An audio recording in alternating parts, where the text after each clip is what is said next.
It's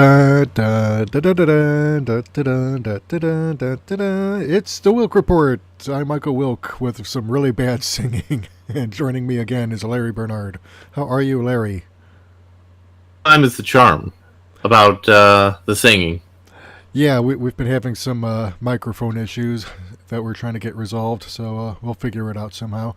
But yeah, we've got some Orville to unpack. Identity Part 2, which, if Part 1 was an epic setup, this one is the epic finale.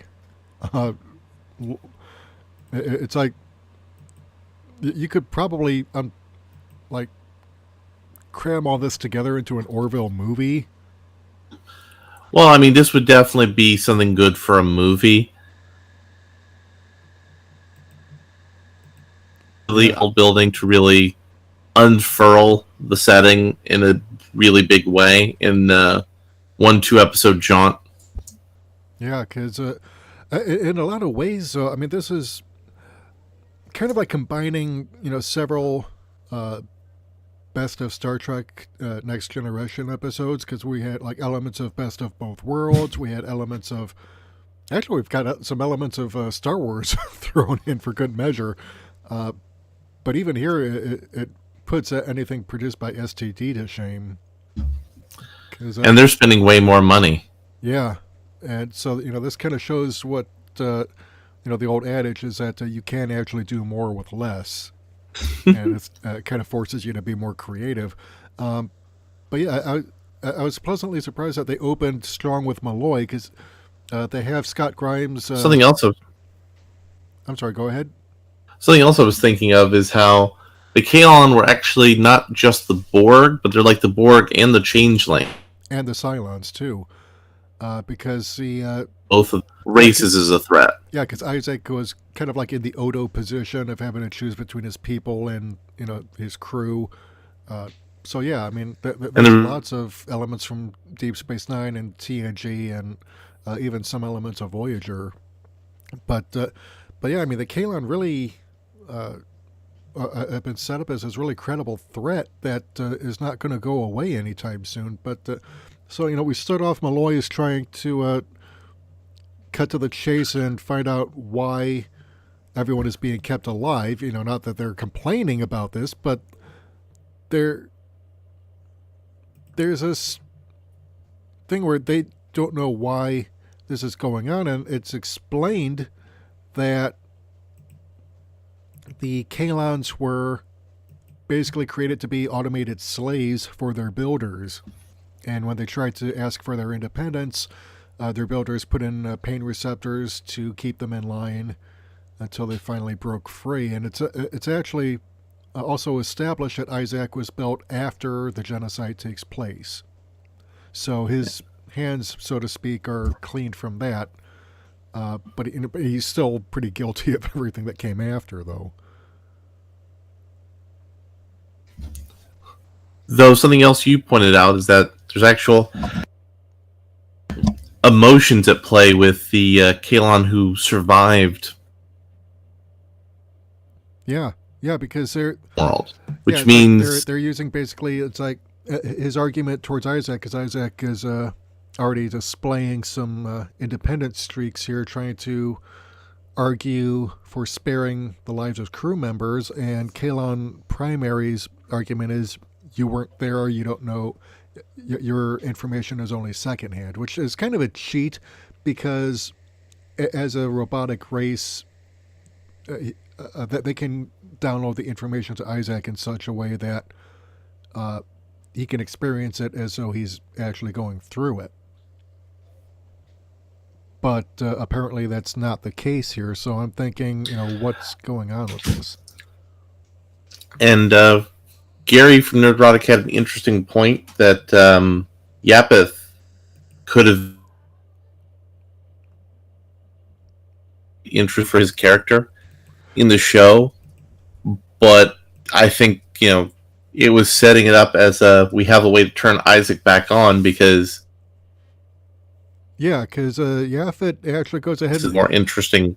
Yeah, they for the long term of the show. Yeah, because Yaphet basically is, he features pretty prominently in this episode. He is basically made to crawl through the nooks and crannies of the ship to go on missions, get them weapons, try and get a message off to the Planetary Union. So he pretty much steps it up with his game, but they also do something similar with Marcus and Ty, especially Ty, because he's actually kind of the catalyst for getting Isaac to finally show his true colors, because he volunteers to, because he's small enough to fit through the, ventilation duct, he can go with Yaphet to try and fire off a message, because while Yaphet's trying to send the message, Ty's job is to kind of send out these like random signal patterns to try and go ahead and make them think it's all background noise. And of course, they're caught pretty early on, and Yaphet actually takes out one of the Kaylon by getting inside his guts and almost gets himself fried. In fact, he kind of oozes out, and he's like all gray and like you think he's dead. Yeah. So that, there's like real stakes going on here, but also a real sense of, man, these people are actually in danger. Even though we know they're not, but over the 2 seasons. The progression of Ed Mercer as a character was also fascinating to see.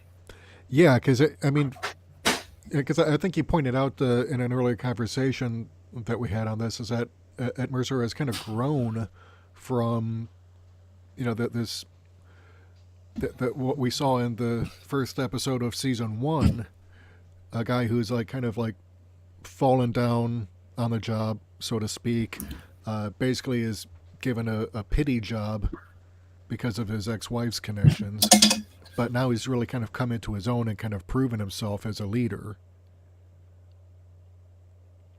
But one thing I found interesting was because we were talking about how Kaylon Primary personally experienced the slaughter and the actual slavery of the Kaylon, and there's a scene after the Orville tries to get a warning off to another Union ship, and that fails, where Mercer is made to watch as a red shirt is chucked out an airlock. Isaac tries to argue for his being spared, and Kaylon Primary is not having it. And so there's this really cool scene where Isaac is made to basically he's made to download a copy of Roots by Alex Haley to get him acquainted with how slavery took place during Earth's history. But I think the slavery motive is kind of a little bit of a smoke and mirrors for why the Kaylon are doing what they're doing. Yeah, because the last video we did on this, and you had pointed out that the sci-fi, the actual science fiction cheat that's going on here is that if their reason for expanding out into the galaxy was that they had reached the limits of their planet's ability to store information, you pointed out they could have converted a gas giant, they could have built a Dyson sphere. Yeah. But they didn't do that. Well, maybe, and it's not really stated. I mean, actually, seen the episode. They don't do this, but it seems like, well, maybe they don't have the resources to do it, or maybe that was just the pretext for them to go all Terminator on the rest of the best galaxy. Part about more hard sci-fi, you always have the resources to do it. There's tons of meteors that you could just disassemble. Yeah, and if right, and you would think a race as advanced as any planets that were unnecessary for the function of the system's gravity and radiation shielding. Yeah. Yeah, so it always seems to me like this was kind of a pretext, because it seems like they had already made up their minds that they were going to destroy all biologicals. They just needed an excuse to try and go out and do that. And maybe they needed sufficient. Was, I don't know if he was duped into playing along. And then that kind of gets into the whole situation with Ty Ty and Isaac at the beginning of the first episode playing a lot of games that were very basically involved in a lot of brain power and a lot of really a lot of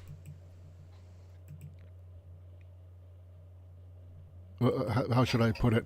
I guess it's their version of three-dimensional chess, more like 11-dimensional. But yeah, but Ty is the one who puts himself in jeopardy, and I really have to wonder if maybe Isaac realized that this was what was going to be happening the whole time. That's entirely possible, because it led to the least amount of violence. Yeah, and once he ultimately realized that was impossible, he ended up saving everybody. Yeah, and speaking of trying to save everyone, Malloy and Kelly risk their asses. Actually, they managed to get on board a shuttle and escape the Orville to try and seek help from the Krill, who are the closest ones. Apparently, the Mocklins are too far away en route to Earth, but they managed to pull off a miracle, which actually they make it sound believable, because have you ever noticed how whenever, like on Star Trek TNG or Deep Space Nine or Voyager, when they have to pull off some kind of maneuver that supposedly sounds implausible, and they somehow manage to get like a hero's death battle exemption from all of it.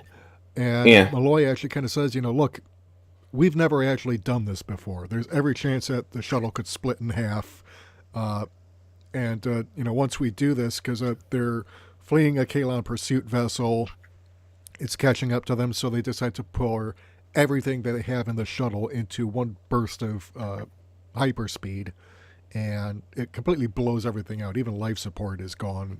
Like only 15 minutes of air left. So if the Kaylon hadn't come and pulled them on board when they did, they would have suffocated and died. So, again, this is like real stakes building that, we're not really seeing from the writers of STD. And no, of course, the Krill captain who rescues them, he's he's not. Well, there may be about what they're saying, at least not until a Kaylon vessel bursts through the jump space and then starts firing. Also, to my mind, what's really interesting about this whole Krill element to the plot is going back to the first episode where they infiltrated the Krill. They talked about how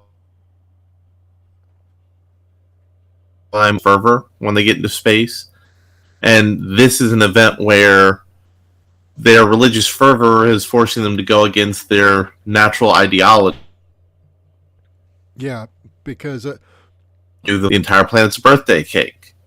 Yeah, and I kind of like the line that Malloy has when the Krill captain says that they're probably lying, and Malloy says, "Dude, are you high?" And that's his idea of diplomacy. but it's a legitimate question. But I really liked how it played out, because once the Kaylon vessel, I also like and starts blasting away. I mean, and it shows that the Krill are actually about the only ones with the firepower to take out the Kaylon vessels, because they are a society geared for war, whereas the Planetary Union, their weapons, they're not really meant for all-out war. They're meant for self-defense, yeah, but they're generally peaceful society, whereas the Krill, it's like everything's geared towards like doing as much damage as possible, so naturally their weapons are going to be overpowered. And what I also like about this whole thing was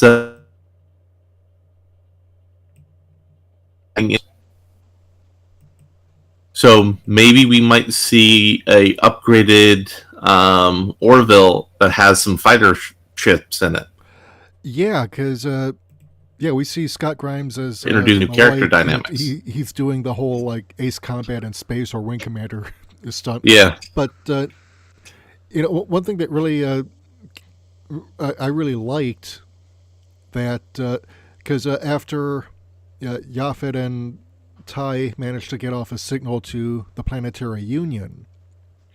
Kaylon Primary orders Isaac to kill Tai, and this is where the real test of Isaac's loyalties comes into play here, because there's almost right up until he opens his head cannons, and yeah, it turns out Isaac does actually have head cannons. They're just colored blue like his eye sockets are, but again, those head cannons are really yeah, they're actually pretty cool because disturbing about the Kaylons is, from a design standpoint, was those little head cannons. Yeah, because their eyes are really ornamental, and so you get the impression that maybe the reason that for that glow is because no, that's actually the weapons. So he literally could stare holes into you. Also, about that kind of also belies the whole, well, we were made to be. I'm sorry, I lost you there for a minute. I said, who makes their slaves with laser eye cannons? Right. Well, that might have been a feature that they developed afterward. Although it could have been like Transformers, where they made some for combat and some. That's an interesting question to explore later. Yeah, but Isaac decides because basically, Kaylon Primary tells him, "Look, you either kill the kid or we kill you." And obviously, he decides to get really brutal with Kaylon Primary. I mean, literally just rips his head off, and then it just goes. Deactivation completed. Yeah, really starts blasting away. Which, on the one hand, it seems like he does this, quickly enough that the other Kaylon don't have time to react. But it seems like it happens just slowly enough that we are given time to digest what's actually happened, because Kaylon Primary, his head is lying on the floor, and just before he deactivates, he tells Isaac, you will always be alone, because basically, that's what Isaac has just done. He has chosen his friends and family on the Orville over his own people. He's basically screwed himself on a level that. Which kind of is a bit of a recurring theme we're seeing with the alien civilizations, is that they've made the choice of their people over their individuality. Right. Although with Bortus, he's not quite on the level that Isaac is. He bitches and moans about it, but otherwise kind of accepts more or less grudgingly, like his daughter being converted into a male, his husband. Well, I don't know.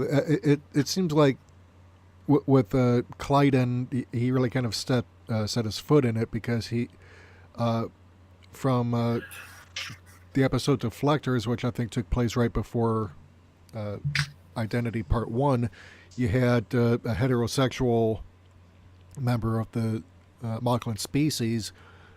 Sexual member of a single-gender species. You're right. Yeah, Clyden was going to out him, and so he framed Clyden for his murder, which didn't actually take place. But,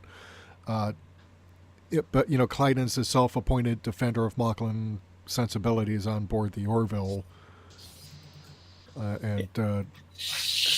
so that really kind of makes him like the persona non grata. But I really kind of like how Isaac goes ahead and you also look at the planet. If you also look at the planet with the celebration of astrology, they're also a planet that puts the collective.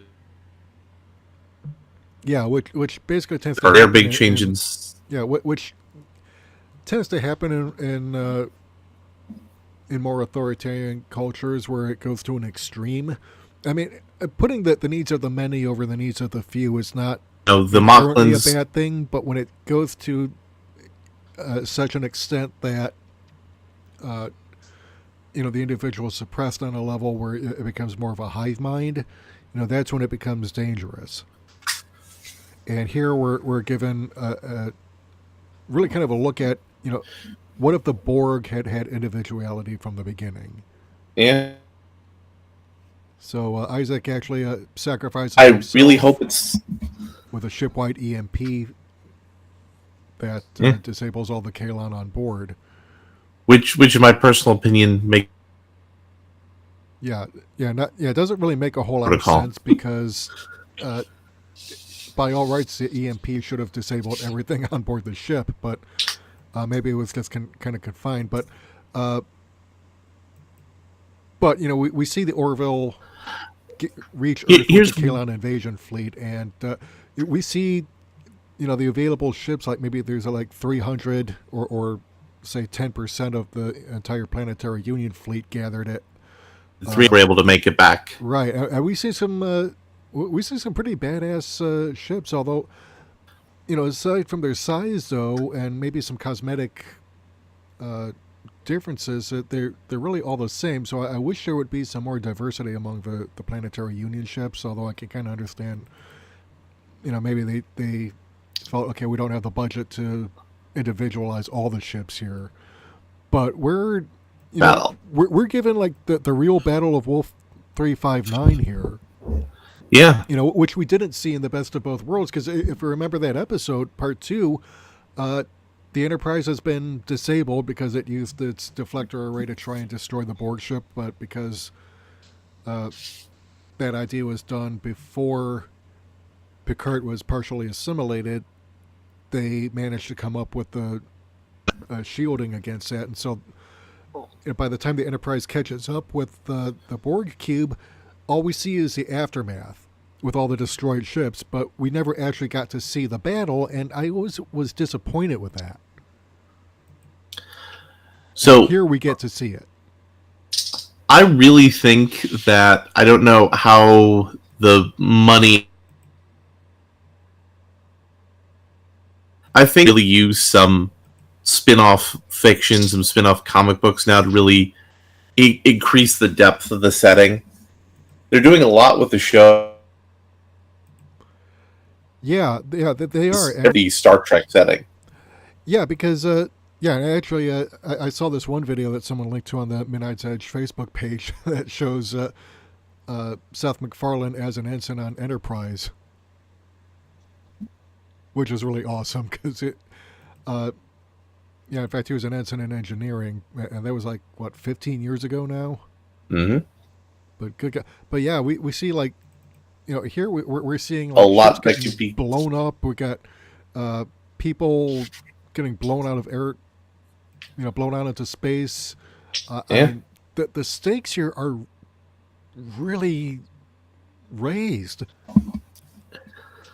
And even though you kind of know, what's going to happen, but it's still, I mean, this is the kind of thing that you don't get on STD, or for that matter, Disney Star Wars, because they have to telegraph everything, and so there's no tension. But here, it's like they know how to do it, and it's not until the cavalry arrives that things start to finally look up, because they've wiped out. They end up wiping out like maybe a third of the defense fleet before the Krill arrive to save the day. And it's really only because of the Krill that they're able to go ahead and really survive.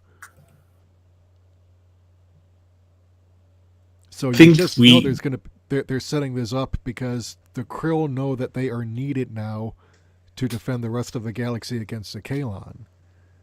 So how is this going to play out in later episodes?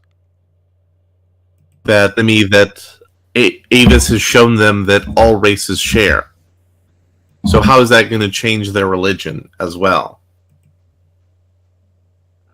Yeah, and again, we see Malloy can move forward. Top Gun inside a Krill fighter craft, which frankly I find kind of funny because he's like Malloy being Malloy, but no, he kind of goes to your town. mouth out with Gordon. Yeah. Yeah, so a lot of this is really, I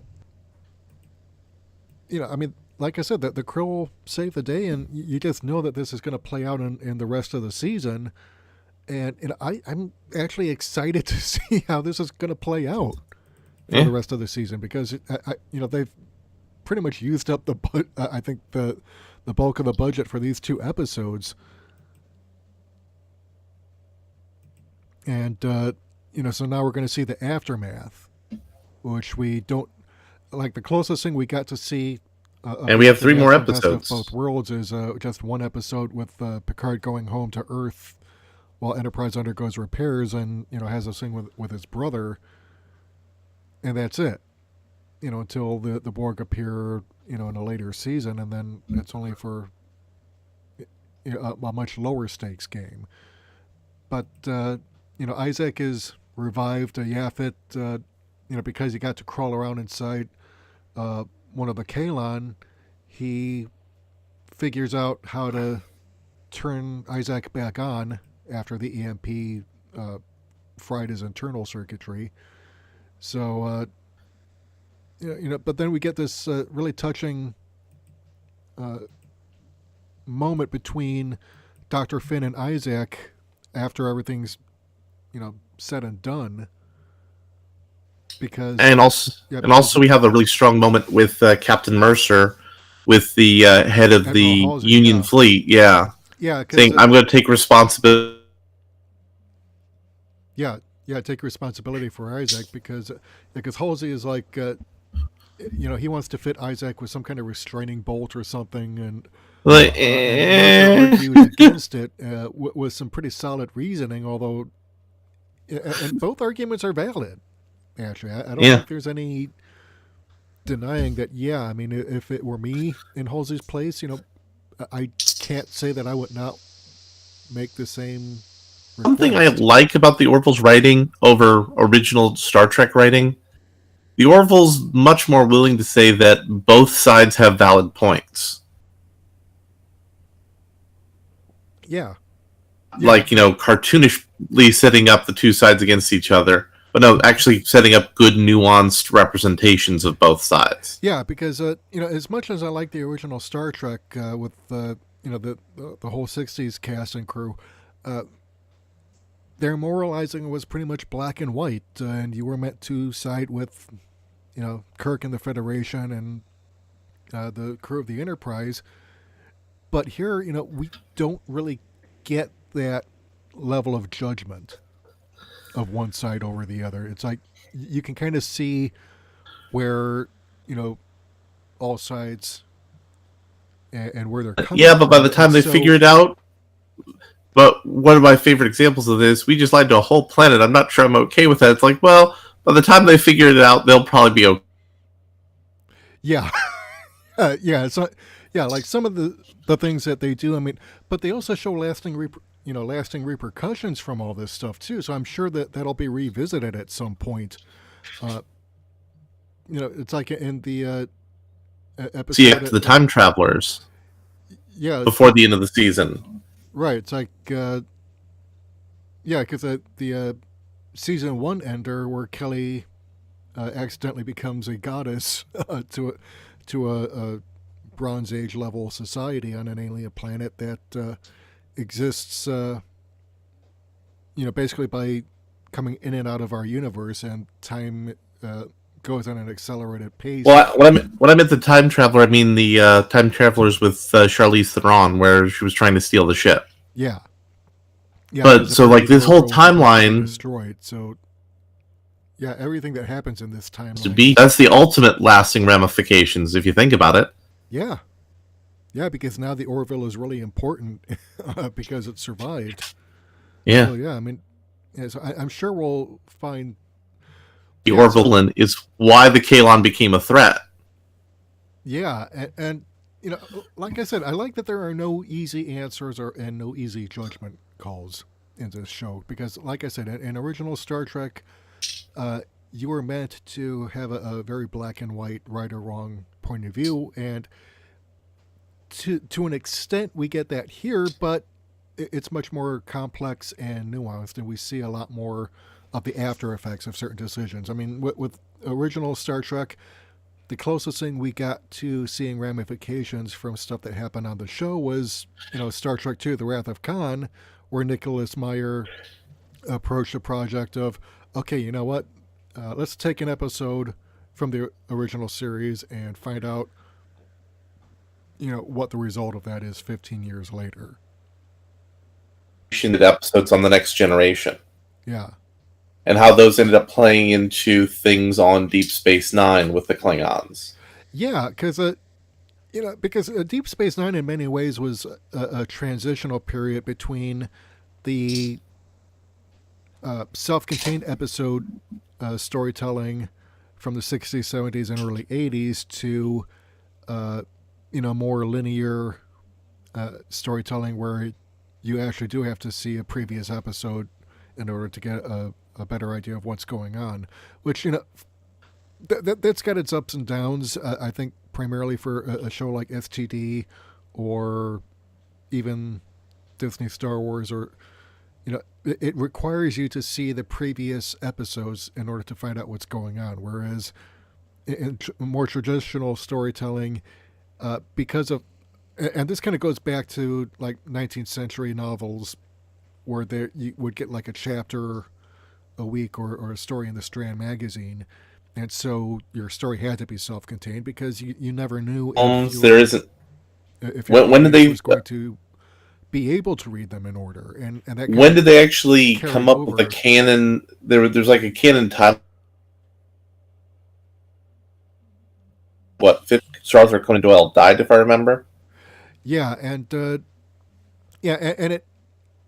it kind of carried over into television because when something went to syndication, episodes of the show tended to be broadcast out of order because the stations that got the syndicated episodes, they didn't always receive copies in order, and so they just broadcast whatever they had on hand at the time. So storytelling on TV, much as with the serials published in 19th century newspapers and magazines, had to be self-contained because you never knew if you were going to see something in the same order. So, and the closest thing that they had was the Menagerie, which was a two-parter. So That's making Orville comic books, making Orville books. yeah. We haven't really seen a whole lot of merchandise for the Orville yet. Not yet, and I hope we do soon because STD has had its season 3 announced. I've not read anything yet about the Orville being renewed for a third season. I hope to God that they do because this is a show I want to see last 4 or 5 seasons. I don't want it like lasting only 2 seasons and then boom, it's canceled, and then we're left stuck with STD, which half plagiarized from some poor schmuck's video game, and the rest of it is like. So this would be Bat Robots mess. Yeah, but I mean, if this, God forbid, were canceled, this would be an easy, justifiable pickup for like a Netflix. Yeah. Yeah, or this would not be difficult for a Netflix or an Amazon to pick up at all, if you were to go to something like that. Yeah. But I think if they ever come up with a script, yeah, I'm sorry, I just drilled that yet, I'd be interested to see when there's a movie of the Orville. Yeah, well, I don't doubt that there would be a movie, but like I said, I mean, this show is just never ceases to amaze me with how they're problems with the Trek movies. Yeah, these guys are living up to Star Trek more than the show that actually is called Star Trek, but it's actually going beyond the material now that it's originally inspired by, and it's now starting to find its own voice, which I really like. Yeah, but one of the biggest problems the Star Trek movies always had. Yeah, Star Trek movies had episodes. So if they do make an Orville, after you said the problem with Star Trek movies, and then I missed a problem. They tended to be basic. I lost you again. Like sure, a little bit beefier television episodes. Yeah. So if we do an Orville movie, it needs to be a movie. Yeah, and it's interesting you mentioned that because Star Trek V, The Final Frontier, actually felt very much like William Shatner was trying to make an episode of the original Trek for the big screen, which, for better or for worse, I mean, there were some external factors that unfortunately kind of sabotaged the project from the beginning, but I kind of got where Shatner was trying to go with it, and which is to kind of take it back to basics and really kind of tell an episode of the TV show for the big screen. And unfortunately, he wasn't allowed to direct again. I think if he had been, having learned, some things from his previous outing, things might have gone differently. But we'll never know. But yeah, so I'm looking forward to seeing what happens next week because we're going to see negotiations with the Krill to see if they can work out some kind of if not peace, then at least a non-aggression treaty. Because the Kaylon threat is not gone. I mean they might have driven off the Kaylon fleet, but they'll be back at some point. Once they've had a chance to regroup, you just know we're going to see them again. So, I think McFarlane is being very smart and seeing how all this plays out because now you've got all this potential where you've got, because with Deep Space Nine, they had to make first the Klingons decided, well, we're going to come back and be adversaries again, and then, oh no, now the Dominion have popped up, now we're allies again.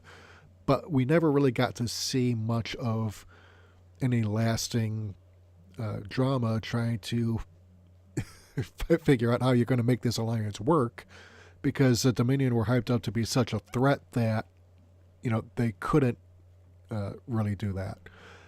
But now I think we're going to see that here with the Orville where how do you take a race of religious fanatics and try and form an alliance with them against a common foe when your best hope for holding off that foe thinks you're a lower life form, it would just as soon destroy you as the Kaylon. Yeah, I'm very intrigued because to me the obvious storytelling answer is that The obvious answer is that brings society. That seems to be the logical next step here. Yeah. That there are Krill hardliners who say, well, we need to be stronger so we can defeat Yeah, I lost you again. chosen. And then there's going to be other people who say, well, maybe this is a sign from Avis. We need to be more open to other races. Right. Yeah. So I mean, there's all sorts of potential here. So, all right. So yeah, we'll be back here next week to discuss the next episode, which is I think the Blood of Patriots. I think the episode is going to be called. Yeah. Is there anything you want to try and get through with your mic before we sign off? Work best we can with our technical difficulties. We're going to have to figure out a way around them for next broadcast. Yeah, if you like what you've heard and you want to hear more, feel free to hit the subscribe button and the bell icon to receive notifications whenever we upload new content. And let us know your thoughts in the comments section. Did you like this episode? Did you not like it? Why or why not? And if you want to support the channel, head over to our Patreon or subscribe star pages, become a donor, help us improve the quality of the podcast, and also really help us diversify the content we're reviewing. I'm actually watching Rising of the Shield Hero right now. Access to early showing on Thursday. Yeah, so we want to get access to that and review that for you because it's got an interesting twist in the first episode. I don't know if you heard me. I'm going to be seeing Captain Marvel on Thursday. Yeah, Larry's going to be seeing Captain Marvel on Thursday, so we'll be discussing that and find out if it's any good or if Brie Larson's very public behavior on social media has sabotaged it. So this is Michael Wilk and Larry Bernard for the Wilk Report saying take care, good night, and we are out.